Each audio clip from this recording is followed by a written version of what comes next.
Hi and welcome along to, no, it's not AFTV Transfer Daily. Still got the set up here. We're actually in the process of taking the set down.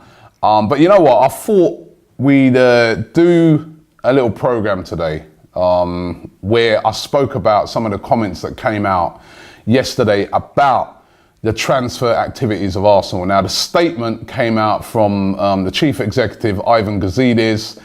Apparently, he sent an email to the players to talk about the transfer window and how it went.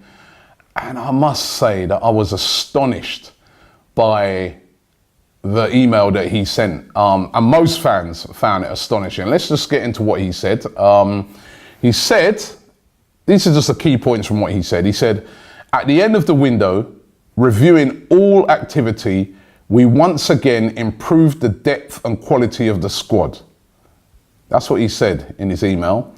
And then he went on to say, everything is coloured by results. A positive performance at Liverpool would have coloured this transfer window very differently, he said.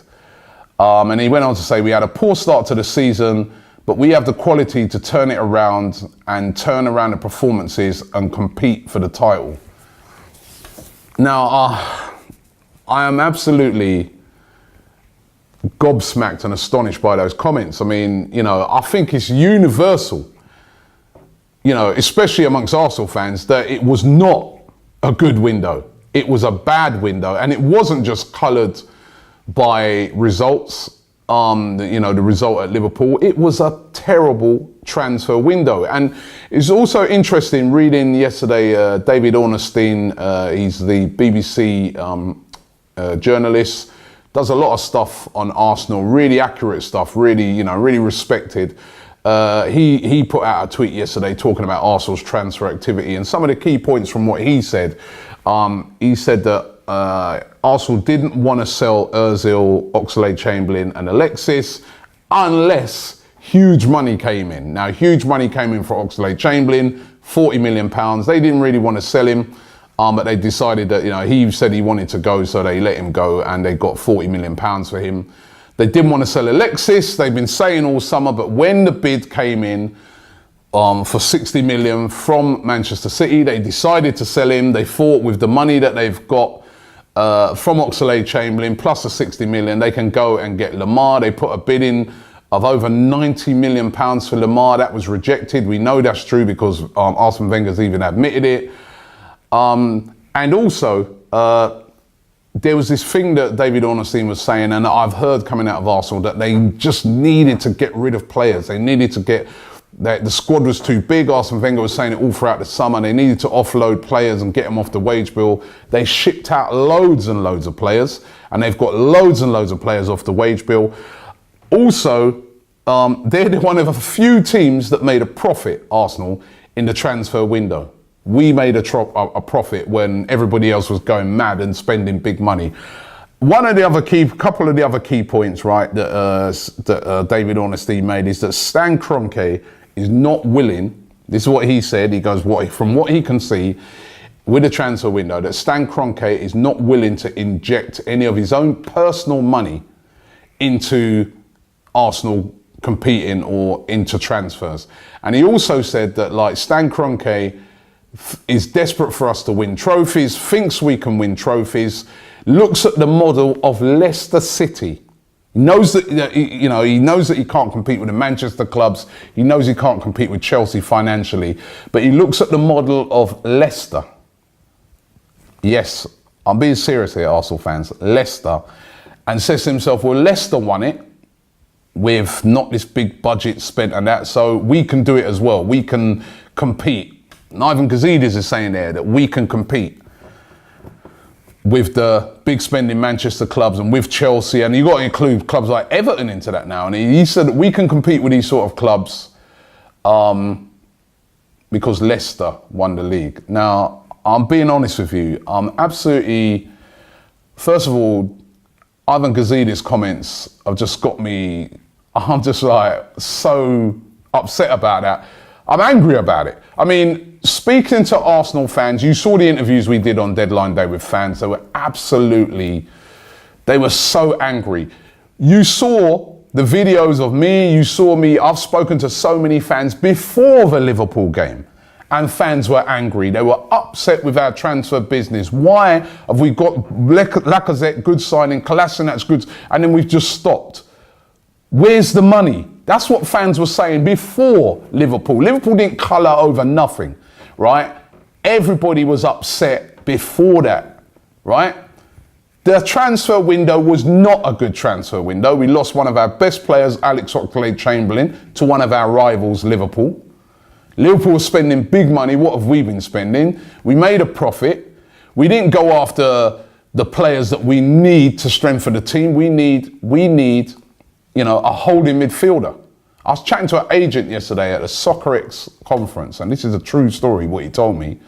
He said that 2 years ago, he offered Arsenal Thiago Motta, and we turned it down. Thiago Motta, and it was cheap as well, right? So we've not addressed that area of holding midfielder. We seem to have spent most of our time trying to offload players, right? We've ended up with Alexander Lacazette, brilliant signing, Kolasinac, which was already done in January. We've sold Alex Oxlade-Chamberlain. We've held on to Alexis by the skin of our teeth, but he's obviously not happy. He wanted to move. There was no proper plan in place to just say if he went to bring some in replacements. It's not been a good transfer window. It's been an awful transfer window. And if you speak to the fans, I've spoken to so many since, they're all hurting and they're all angry. And it's like these guys are living in a bubble if they think it's been a good transfer window. And on top of that now, when you read David Ornstein's account there, and he's saying that we're looking towards Leicester City. Fair play to Leicester when they won the league, and I'm not disrespecting Leicester in any way. It's an incredible achievement that will probably never be repeated again by a minnow, right? But Leicester City, you cannot compare Leicester City with Arsenal Football Club. Highest ticket prices in the world, right? 60,000 seat a stadium that we've had for 10 years. The biggest amount of money earned than any other team in the world on a match day. Biggest corporate section of any ground, right? We've got an owner who's a billionaire, who's saying that he's not willing to put any of his own money into the club. It's got to be all self-sustained, and that's fair enough. But you've also got on that board another billionaire owner who's saying that I am willing to put my money in where we can compete with the very, very biggest clubs in the world, right? In Usmanov, and they don't want to give the guy a look-in for personal reasons. They don't want to give him a look-in. But this guy who's running the club, Stan Kroenke, doesn't want to put any of his own personal money into the club. He wants us to run like Leicester. Leicester. Honestly, I'm really upset when I read these things. We were told we were going to the Emirates Stadium to be able to compete with teams like Bayern Munich. We would be the Bayern Munich of England, not Leicester. What is going on? So, honestly, when I see these statements, I'm like, are these guys deluded? Do they not understand how the fans are feeling? I know, listen, don't get me wrong. I know that as the chief executive of the club, he's going to have to be positive if he can possibly be about the transfer window. So he needs to be positive. He needs to get everybody back in a positive frame of mind because we've got games coming up and it is all about results. If we go and we beat Bournemouth and we beat Chelsea and go on a little run, that will ease a lot of the problems. But what if we don't? What if we draw to Bournemouth and what if we lose to Chelsea? What then? Is it just all coloured by results? Or is it the fact that we have not built a squad good enough to win the Premier League? Because in my opinion, we have not put together a squad that is good enough to win the Premier League. When I compare that to Manchester United, to Manchester City, to Chelsea, to all those teams, it's not good enough to win the Champions League, to win the Premier League, right? And if Mr. Kroenke is saying that, we're going to do the Leicester model, I'm sorry, this is not Leicester Football Club. The fans don't want to hear that. We want to compete with those teams. Man United, City, Chelsea. We used to compete with Manchester United every single year before we moved to the Emirates. So why did we bother to move for? What for? just to make you money. I don't know what you guys think. Actually, I know what you guys are going to think, but leave it in the comments below. What have you made of these comments? I think it's scandalous.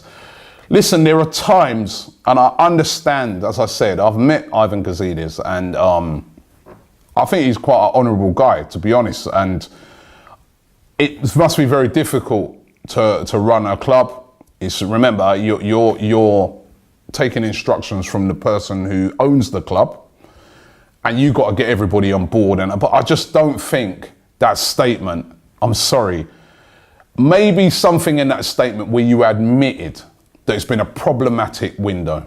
Even if you said that, you know, we've had some problems in the window that got thrown up that we were, a bit unexpected for us, that meant that we weren't quite able to get everything done as we wanted. But you know what, at the end of the day, this is what we've been left with. We can't do nothing about it now. Now we've got to move on until we get to whatever the next window is. But we still think we've got a good team that can compete. And let's all get behind the team. And something like that. Don't try and gloss over it and pretend that it's been a good window. Because it was not a good window. It was a disastrous window. Let's have it right. This is why all these ex-players are angry. This is why all the fans are angry. The only people who seem to be happy about it is Stan Kroenke and the board, because they're saying it's been a great window. We've strengthened